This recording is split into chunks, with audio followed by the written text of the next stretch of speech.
The test is in 4 sections.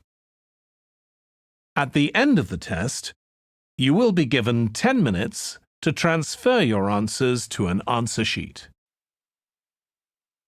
Now turn to Section 1.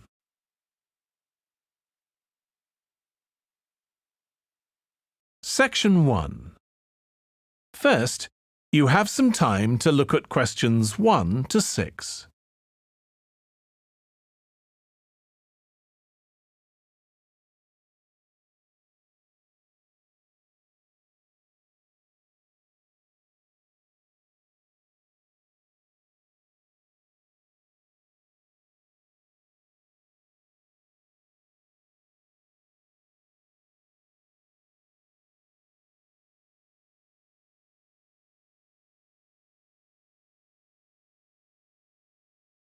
Now we shall begin.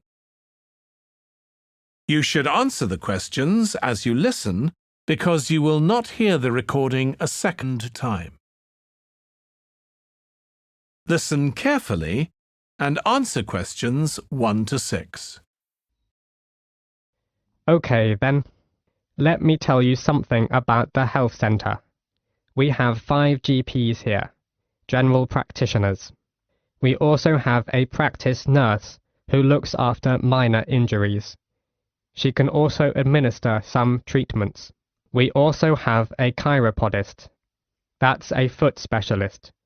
She's private, which means you have to pay for the service, unless you're over 65. If you want to see a doctor, you have to make an appointment first. Please call our main switchboard number on 0207 923 8100 to book an appointment at either our main practice or one of our branch surgeries.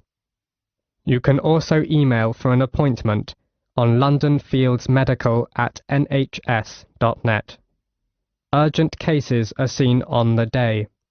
If your condition is non-urgent, you can expect to see a GP within 2 working days, though you may have to wait longer if you want to see a particular GP. If it's an emergency, you'd better come straight here to the centre. One of the doctors can usually see you. Or you can go to the emergency department at the hospital in town. If you are very sick, you can ask for a home visit as well. On Friday afternoons, we have an open surgery, which means you can come along and just wait to see a doctor. But you may have to wait for several hours, so it's much better to make an appointment and come at the specified time.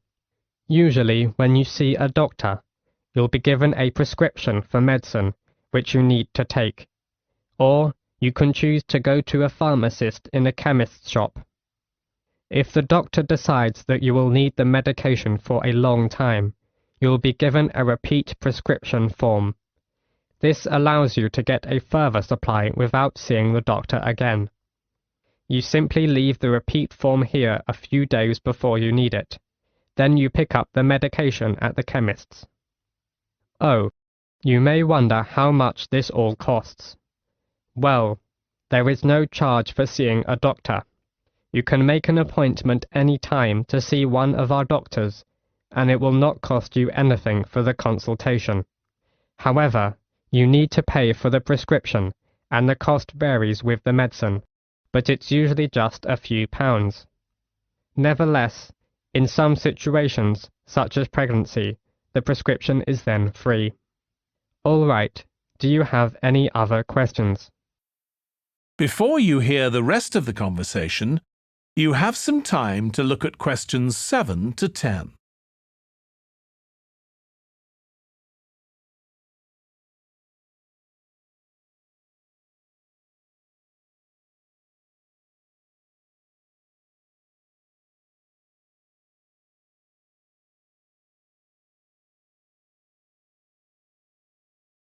Now listen and answer questions 7 to 10. Good morning, everyone. So, following on from our tutorial on European agriculture last week, Daisy and Eric are going to talk about the most commonly grown crop in Asia, which is, of course, rice. Eric, can you tell us what you've been working on? Yes, sure. We've been looking at the role of rice in a number of countries, how it's grown, ways of increasing production. As I'm sure you know, rice is the staple diet throughout Asia and, in fact, 90% of the world's rice is grown and eaten there. Daisy's got some background on that. Well, rice was originally a wild plant which started out in the tropical regions of Asia. But there are literally hundreds of varieties today, and each with different qualities. For instance, one will survive floods, while another will grow in relatively dry conditions. A third has a really lovely smell. But wherever it grows, rice needs a lot of water. What do you mean by a lot? Well, it takes about 5,000 litres to get a kilogram of rice. This can be supplied either naturally or by irrigation. And as most rice-growing countries suffer from unpredictable weather, including drought, water management really is the key. Research has become so important now that each rice-growing country in Asia has its own research institute. Whether we're talking about Japan, China or Bangladesh, and they're all coordinated by a group in the Philippines called the International Rice Research Institute. Interesting. Bangladesh, for instance, has been successfully using different rice varieties and fertilizers for 30 years. But because it's such a flat delta country, it's very difficult for the water to drain away after the monsoon season, so they need to find special rice crops that can survive the floods. And with global warming, the situation is more urgent than ever.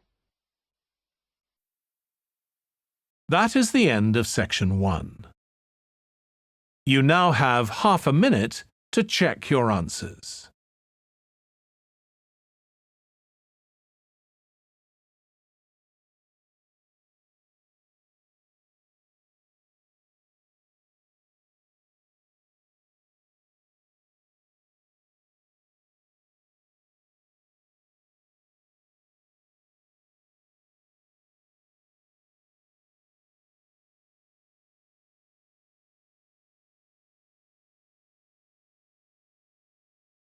Now turn to section 2.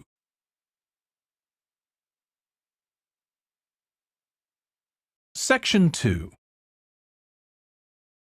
First, you have some time to look at questions 11 to 14.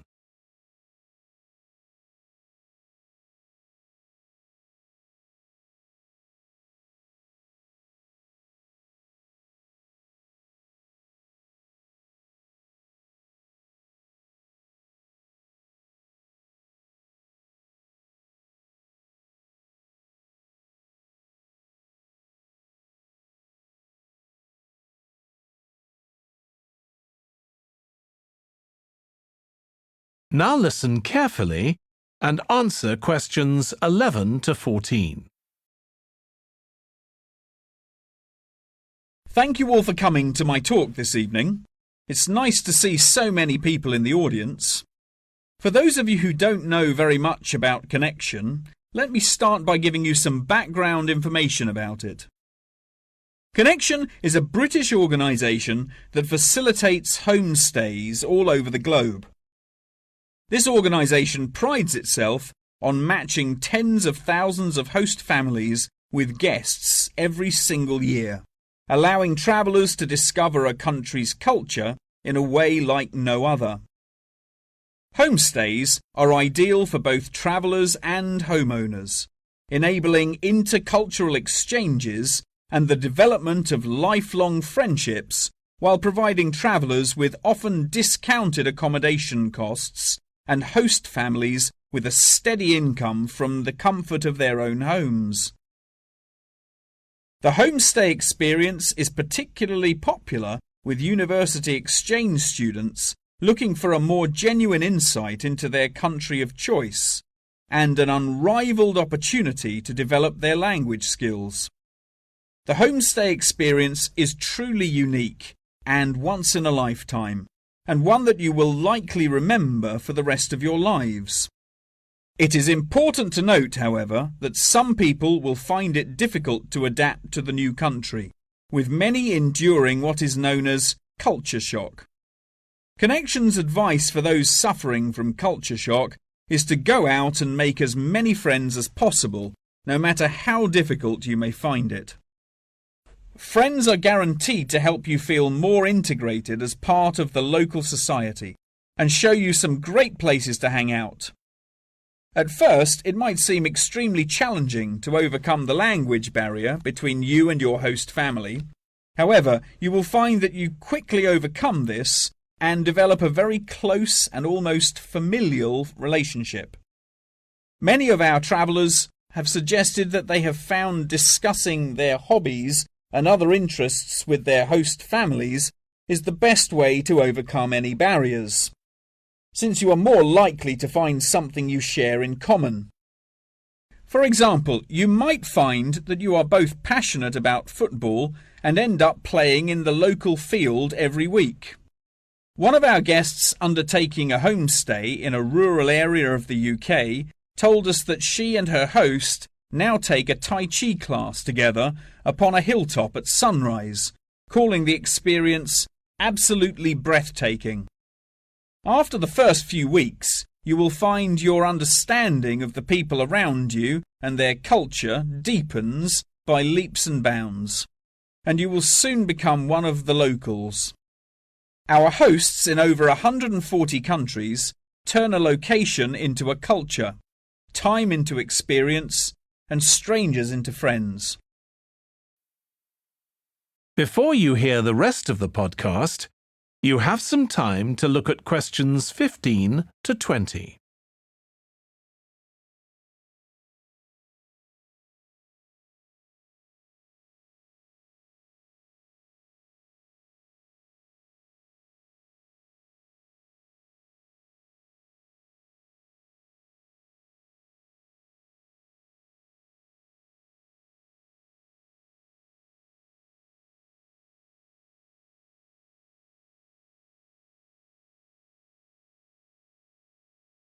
Now listen and answer questions 15 to 20.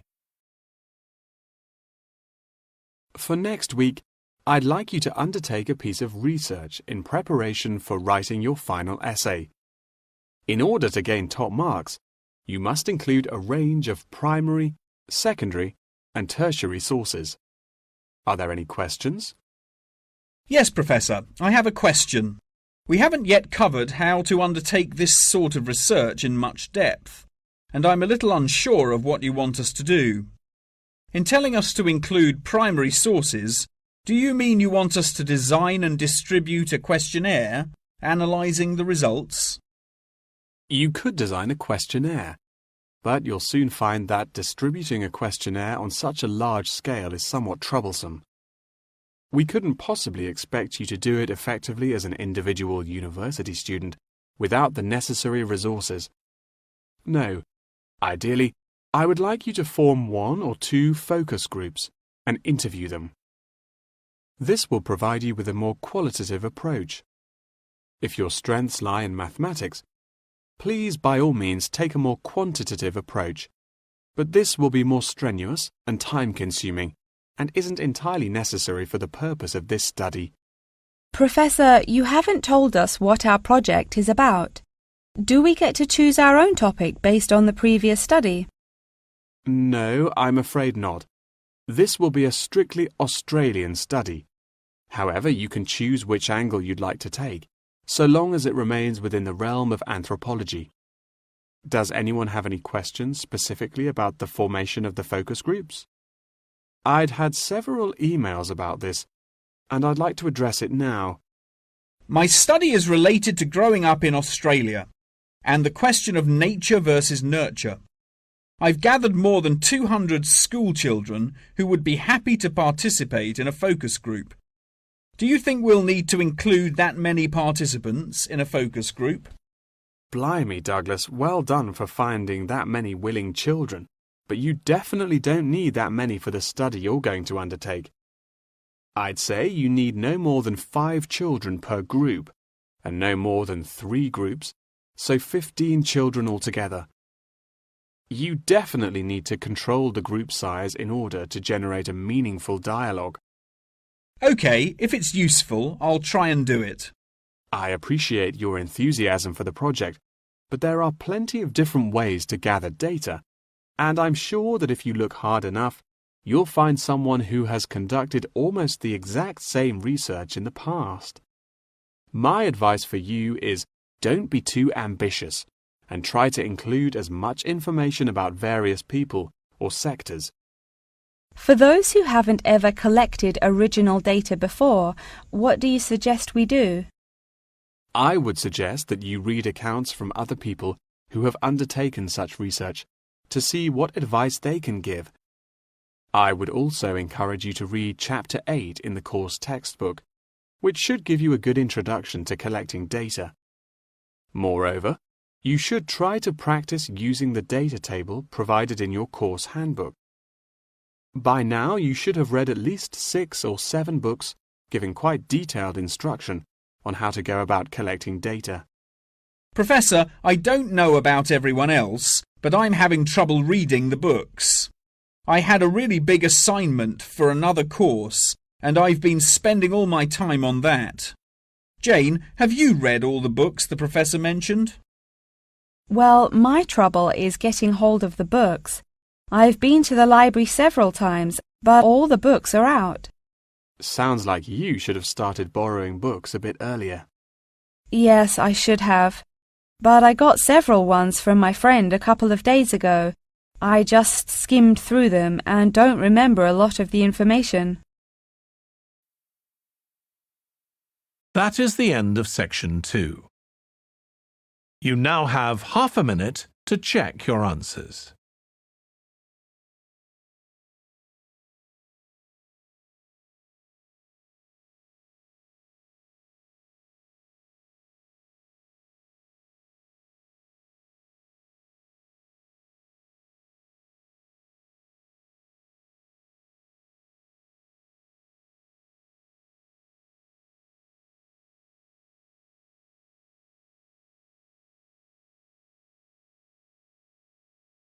Now turn to section 3.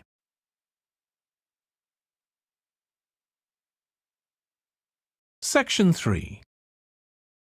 First, you have some time to look at questions 21 to 25.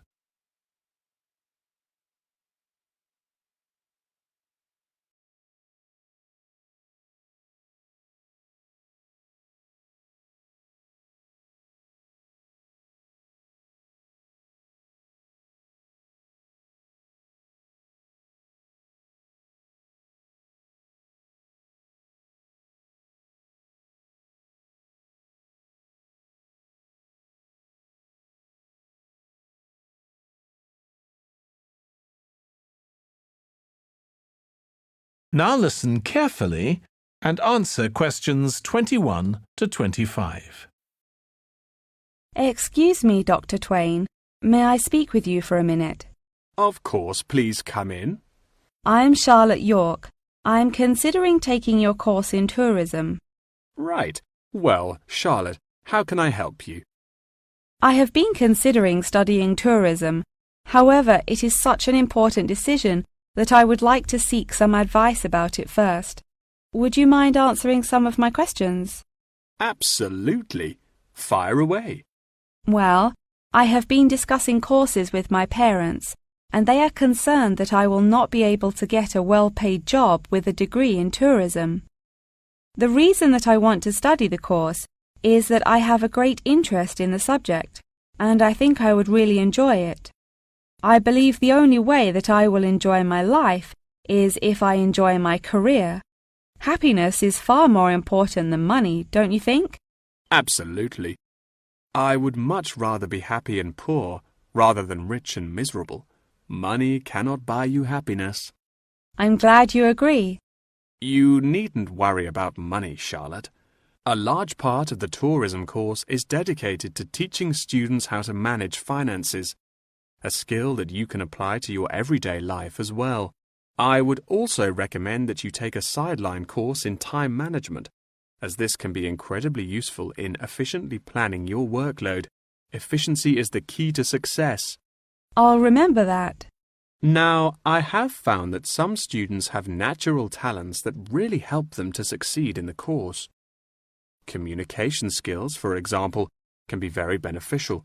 Do you have any strengths? Maths was always my favourite subject at school, so I really enjoy solving mathematical problems. However, I find statistics quite difficult. I have always been very capable and self-sufficient. I have a lot of confidence in my abilities and will take the initiative in situations without needing to depend on anyone else for their help. That's a really great quality to have and will be particularly useful if you choose to study tourism. That's great. I would recommend that you spend some of your time researching the course. A lot of people who are uneducated on the subject claim that tourism is a shrinking industry and that it will become irrelevant in the future. If you study the published research, however, you will see that the truth is quite the opposite. The industry has, in fact, grown significantly as people have developed an ever-increasing interest in culture and travel. Have you compared the university course with a polytechnic? Yes, I have. I was interested in studying the course in modules. However, the university doesn't offer that option. I don't have enough funds to be able to attend an expensive university, so I was relieved to see that the course is quite affordable. I also considered attending a summer school instead of university to save money, and so that I could work during the rest of the year. But I really wanted the university experience. I think that university would suit you well. Before you hear the rest of the discussion, you have some time to look at questions 26 to 30.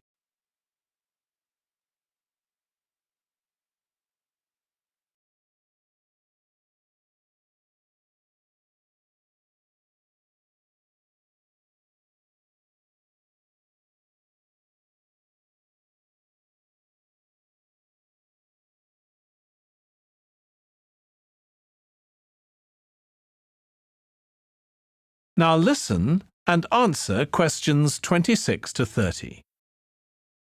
Excuse me, Dr. Thompson. May I speak to you for a minute?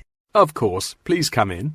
I'm Alexandra Jones. I'm studying business here at the university, and for my assignment I have to carry out a survey of people who own their own organizations. I heard that you are the founder of your own company, and I was wondering if I could ask you some questions about it. Yes, of course. Please fire away. Okay, great. We'll get started. Did you encounter any problems whilst you were starting your company? Actually, it was not as hard as I anticipated. I started out with very clear objectives, so I knew exactly what I wanted my corporate identity to be. It was very difficult to find the correct premises, as the property market in London is so competitive, but eventually I found the perfect site. The hardest part was structuring the business, as I had no formal template, so I had to create it myself. Yes, that is very impressive. Was it difficult dealing with staff? It's always tricky trying to satisfy a group of people with varying interests. However, I didn't encounter many problems. I found it very important to make the staff feel appreciated. So I hosted a staff day where we could all introduce ourselves and get to know each other as individuals.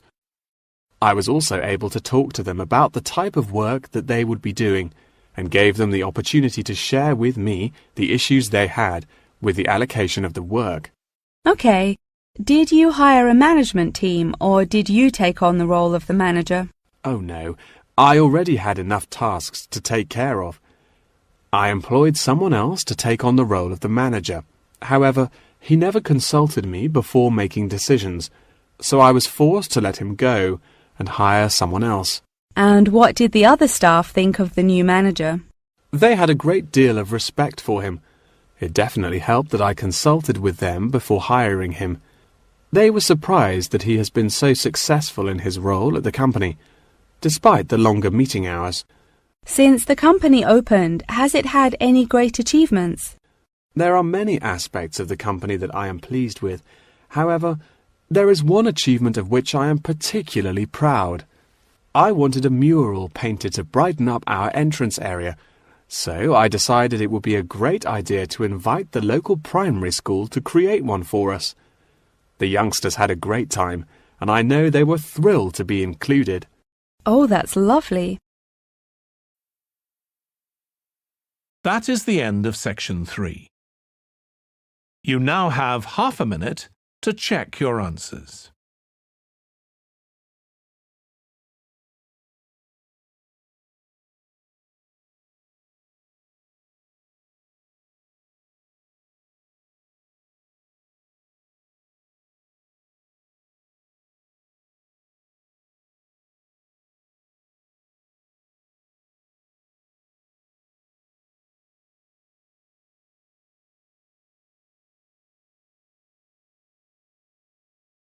Now turn to section 4.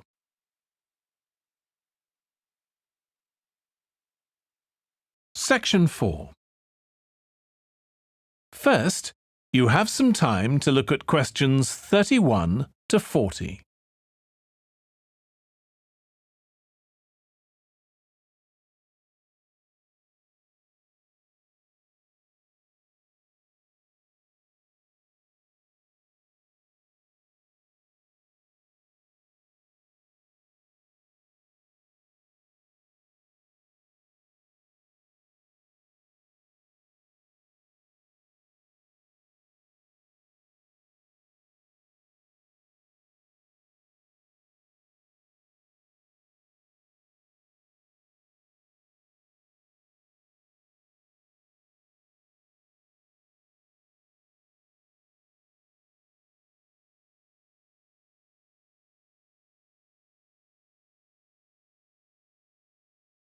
Now listen carefully and answer questions 31 to 40.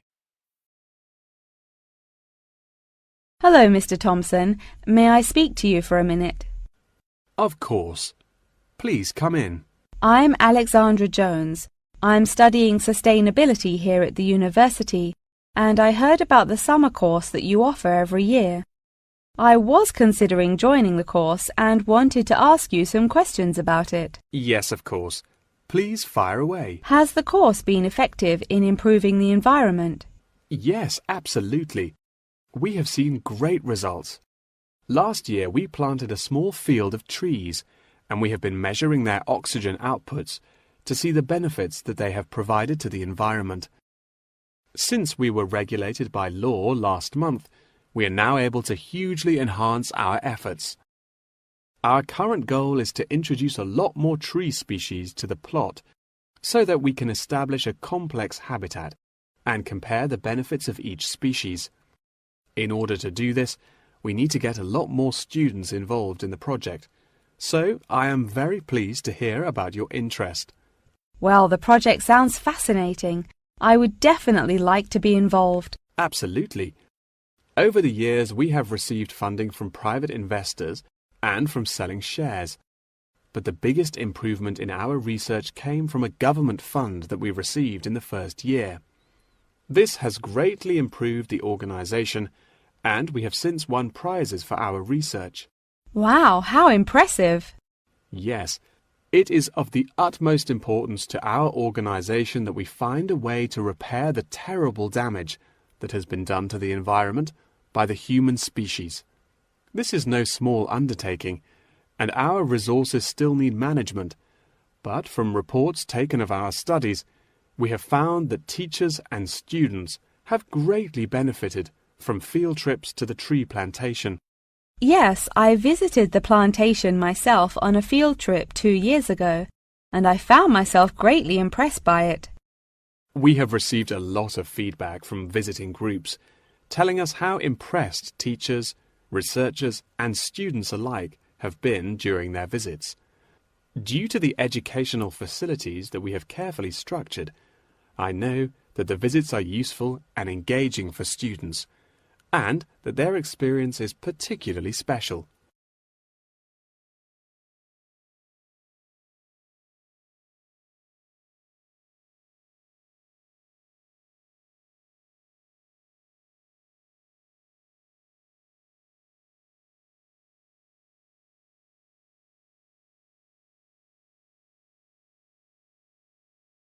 So, what is the particular focus of the organisation and the reports that it provides? I am personally very interested in soil erosion, so I knew that I definitely wanted to focus some of the report on this area. Before I set up the organisation, I looked up information on what areas were currently being researched, and I found that there were already studies into air pollution and water pollution. I obviously wanted to find a unique area to research, and so these were no good. I was tempted to look into the background of overgrazing, but the impacts of forest exploitation are far more devastating, and very little research has been carried out on this subject. So I decided that this should also form some focus for the report.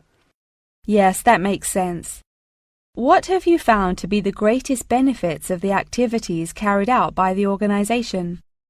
I have found that the greatest benefits are not the ones that anyone can learn from a book, like how to collect data, but more importantly are life lessons that one can gain only from experience. Students who have partaken in the summer course have massively enhanced their confidence, which will prove invaluable for the rest of their lifetime. The people who partake in the summer course already know the importance of environmental protection, so it is not important that we spend time teaching them this. Students instead benefit from learning the importance of punctuality, as each day they have to wake up early to make sure that they are not late for their practical experience sessions. If I decide to attend the summer course, what will I be doing for the rest of the time when no activities are going on? Well, we unfortunately don't yet have a library on site, so you would be unable to read reference books, although you are obviously welcome to bring some books of your own with you. We offer a range of fun hobbies, such as games and painting, for students to participate in outside of their classes, so you could participate in one of these activities. We do not offer tutorials outside of the scheduled classes. However, you are free to interview teachers and ask them any questions you may have about the research. Well, the course sounds fantastic. I would definitely like to participate during the summer. Thank you so much for your help. No problem at all. Here is a form with all of the details. I look forward to seeing you there. That is the end of section 4. You now have half a minute to check your answers.